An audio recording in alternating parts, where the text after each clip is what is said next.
Hello, this is Bratt from Eurogamer, and it's an absolute delight to introduce Julian Gollop, the creator of the original XCOM, Chaos Reborn, and soon to be the creator of Phoenix Point. Hello. Hello. How's it going?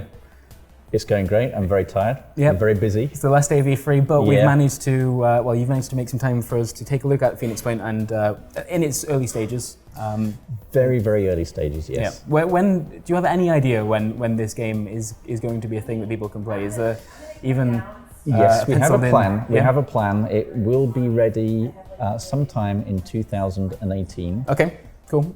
Well, we will look forward to it. But before now, we can get an idea of what to expect, I guess. We've just had a brief kind of run through of some of the ideas that you're working with at the moment, and one of the words that keeps coming up is procedural. Procedurally generated aliens sounds new to me.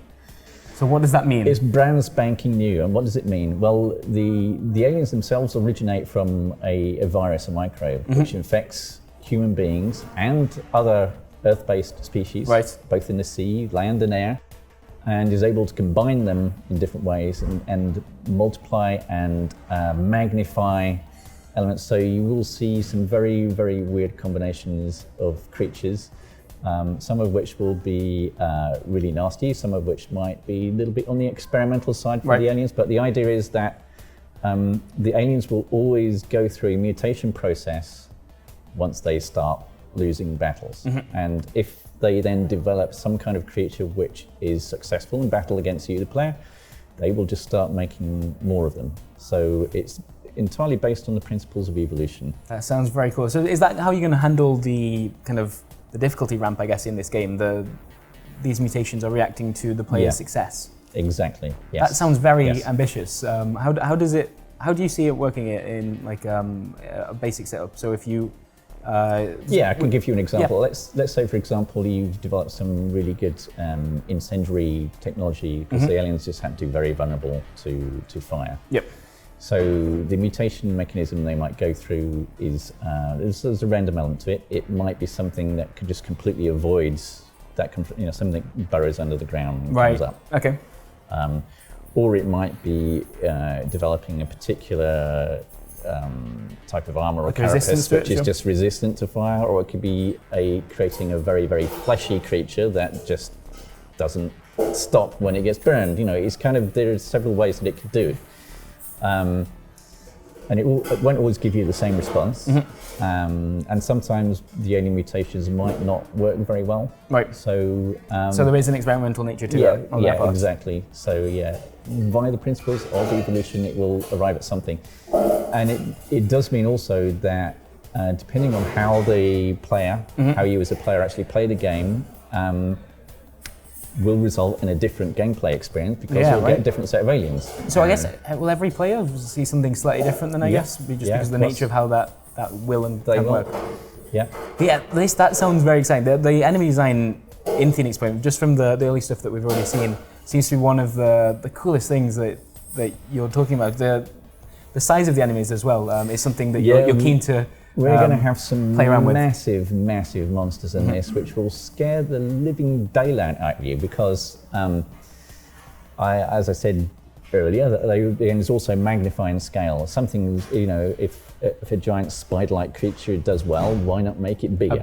Why not make a really big one? Like creature. And the aliens have this huge advantage in terms of just sheer biomass. They can generate, mutate, and multiply. Actually, at the start of the game, the player has the advantage in technology. Right.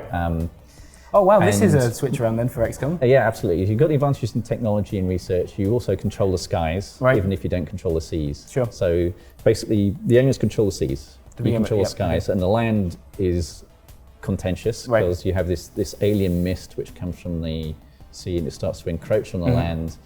And it infects people, and it harbors the alien minions that are sort of operating within it. So it's a completely asymmetrical warfare in a sense. Right. And you have to use things to your advantage, and this clash will result in kind of like a leapfrogging in terms of, one point they might be ahead, and then the other point you might be ahead.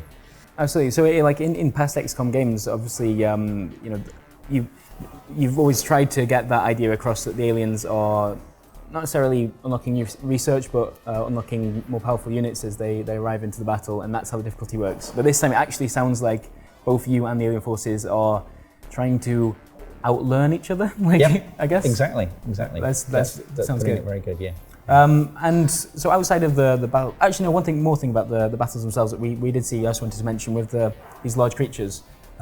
You've kind of introduced a new aiming system that you linked almost to like the VAT system in Fallout, where you're targeting certain areas of the body. It's very similar, but it's used. You have to use it in like a squad-based fashion because these are very large creatures. So you need to target a particular point, and you need to get in the right position to shoot those elements. And you need to work as a combined squad to do this. So you may shoot out the alien's face, but it might drive it mad. You might start going, might not kill it, it might make it more dangerous. It's just, so it hasn't got a face, but it's very, very upset. Yeah, exactly, yeah.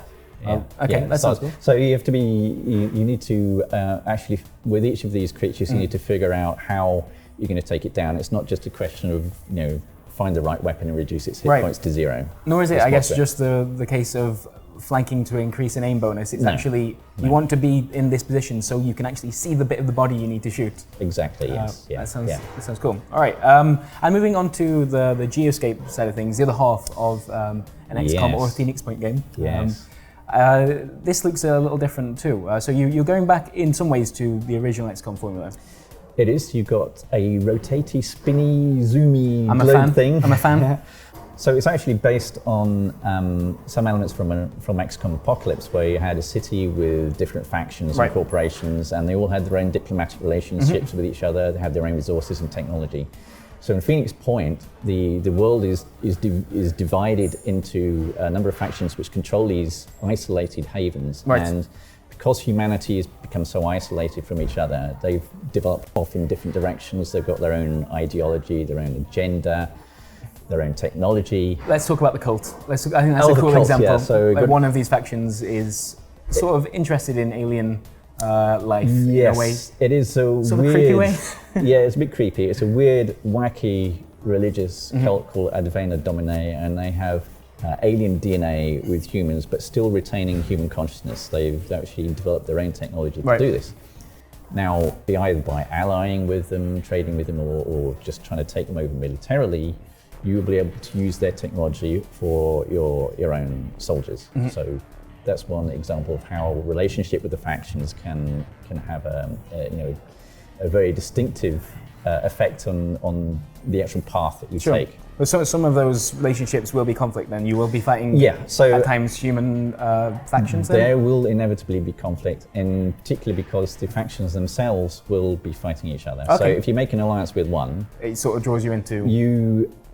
You have to defend them. If you don't defend them, you lose the resources that you're getting from them, which you need. Sure. So an alliance carries with it responsibilities in this case. So if you want our weird alien combining tech, you're going to have to stick up for us in a fight every so often. Yeah, exactly. Okay, that sounds good. Yeah. Well, it all sounds very interesting and very new. Obviously, there are going to be comparisons between Phoenix Point and XCOM 2. Sure. And I don't think that's necessarily a bad thing, but some of these ideas we have not seen before, and I'm eager to see how they work, even if it is in 2018. It's okay. You don't need to rush. It's all right. Okay. Yeah. So why did you want to come back to this type of game? I guess so. You're not even done with Chaos Reborn yet. So I guess it's still in. We're still doing updates on Chaos Reborn. Sure. Yeah. But why this type of game? Why did you want to come back? Because so many people keep asking me to do it. Right. Good answer. Yeah. And of course, I think we reached a stage in terms of our development as a studio that we're ready to take on a more ambitious project. Sure. So I have always wanted to come back to that original XCOM formula in some way, in some shape or form. And I think we've now got the capacity to do it. And I think we've got also some great ideas and a great design, which is going to be distinctive still. Yep. And literally any fans of turn-based, tactical, squad-based shooters with strategic elements are going to really enjoy it, cool. I'm sure. So what are the plans for Chaos Reborn at this stage? Well, You're still wearing the t-shirt? Yeah. We are, we've got a number of things in progress. The next update, actually, which will be coming next month, we are going to do something highly experimental Right. with the core mechanics of like the that word. engine, Okay. and we're going to have basically a no RNG mode, Right. Wow. Okay. So, as in, which we call the law mode. And the reasoning behind this is that the RNG is almost like a religious division. And so the group of players who really enjoy and appreciate and understand how this works and how to do it. Sure. And there's another group of players who just can't deal with it. Yep. So the question is, okay, if we change the mechanics in this way, does it mean that the players who can't deal with RNG can now, appreciate what we've done with the game in a different way? So the mechanics are different. So the content's all there, spells are the basic idea. How far are you going with that? Are you talking about the cards that you'll have in your hand, or the actual cast percentage, or? Yeah, two elements. So the casting is based purely on mana cost rather than Right. instance, Okay. Wow. And there's a mana mechanism already in there. And the combat is again, it has a hit point based system, and it's just based on the relative Attacks versus health. attack defense. Right. So a relatively simple change for us to make, but highly different experience from the game point of view. And so we need to do some work on the AI to cope with that. So that will be our next release, and we've got two very interestingly and distinct game modes there. I do. So when did Chaos Reborn actually have its official release?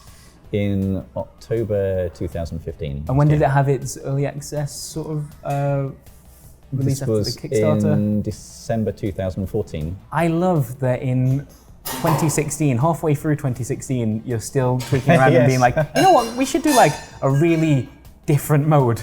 Yes. Okay, that sounds cool. Awesome. Well, yeah, that speaks well to your stellar development, and hopefully that will go into Phoenix Point, and we'll see more of that over the coming years, I guess. Yes, sure. Thank you very much.